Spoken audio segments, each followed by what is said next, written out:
What if the real secret to getting your focus back wasn't about some massive act of willpower? What if it was about understanding this kind of weird idea called a donut? Today, we are diving into a really powerful and honestly pretty unusual framework that uses some fascinating metaphors to help us reclaim our attention and see our own habits in a totally new light. And our whole journey starts with this very peculiar quote. Foolish humans who don't know and don't care are what I call do-nots, or donuts. I know, it sounds a little silly, right? But just stick with me here, because this one little idea is actually the first big step to understanding a much deeper problem. All right, so let's actually break down this whole donut problem. And no, this has nothing to do with pastries. It's a metaphor for a very specific kind of apathy, one that, if we're honest, we see all around us, and maybe even feel in ourselves sometimes. So, according to the source material, a donut is basically someone who chooses not to know things. They figure if they don't know the rules, then hey, no one can hold them accountable for breaking them, right?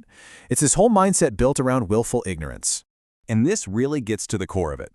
The source has this brilliant play on words, calling this state shellfish. Get it? Like selfish, but also you're literally trapped inside this pretty little shell of your own fantasy world. You're so wrapped up in your own stuff that you're not really willing to help others, even though you might rely on them for help all the time. But it's one thing to just point at this donut mindset and label it. It's another thing to understand why it even happens. What's the real root cause here? Well, the answer, it turns out, lies in something way smaller and way more subtle, what the source calls unconscious micro-addictions. So that really is the million-dollar question, isn't it? What's causing all this? What's the hidden engine that pulls people into this state of just not caring? It turns out it's not one big decision, but maybe 1,000 tiny little ones. And here's our culprit, micro-addictions. I want you to think of these like tiny little invisible buzzers inside you that are just going off all day long, kind of like a notification on your phone. And every single buzz is a tiny little prompt, a habit that yanks you away from what you're doing and shatters your focus. So how do you even spot one of these things in your own life? Well, there's a simple 3-part test. First, it's got to be something you do over and over, all day.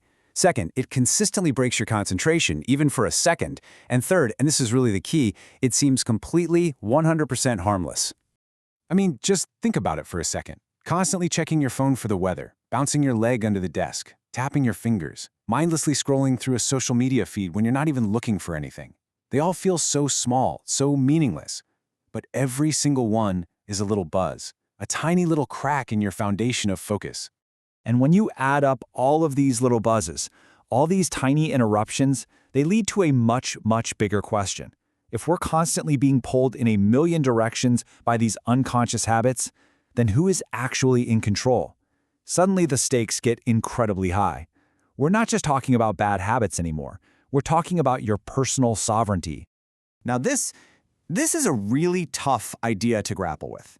The argument here is that if an action is unconscious, it's not truly yours. It means some other force, whether it's an algorithm designed to hook you or just an old, unexamined impulse, is the one pulling the strings. And that forces us to ask this really critical question. Just take a second and really think about it. If you aren't the one consciously steering your own thoughts and actions, especially those little ones, then what is? When you lay it out side by side like this, the choice becomes pretty stark, doesn't it? On one side, you've got a life of purpose, of self-mastery, and on the other, well, it's a life on autopilot, just drifting along, pushed around by random desires and outside influences. Okay, so how do we jump from that second column over to the first?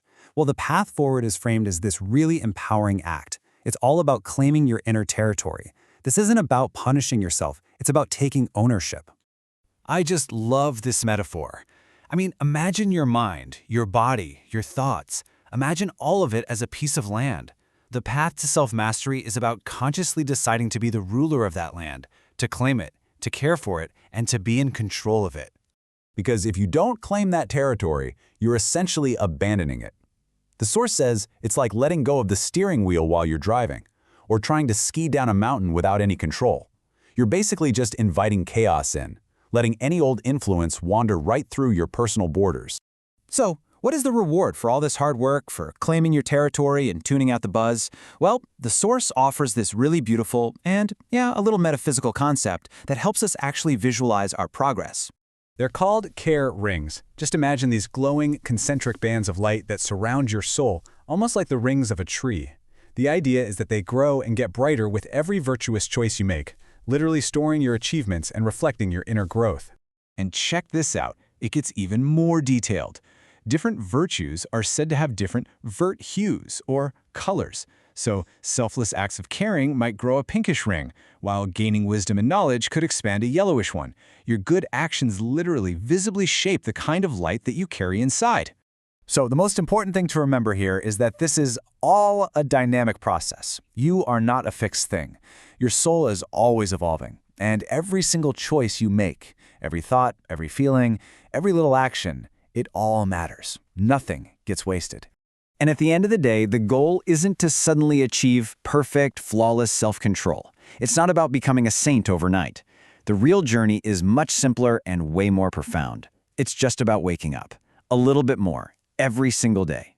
And that really leaves us with one final thought to take with you. It all comes back to those tiny internal buzzes. So the question for you is, what's one buzz, just one little micro addiction that you can consciously choose to tune out today?